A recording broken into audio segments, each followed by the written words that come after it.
Aysu Qəribin görüşünə gəlmişik. Aysu Qəribin mənim şagirdim olub.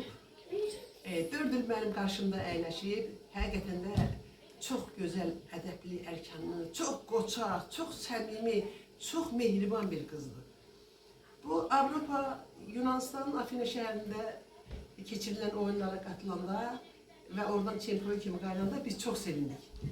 Qərara gəldi ki, Aysunun görüşünə gələk. Gələk biz Aysun'u təbrik edək. Bunlar da Hüseyin Fatimə kanalının rəhbərləridir. Hüseyin, bu da Fatimə. Aysu bacılarını təbrik edərlər. Təbrik edirəm ay Aysu. Uğurların çox olsun, uğurların daimi olsun, uğurların bol olsun, git.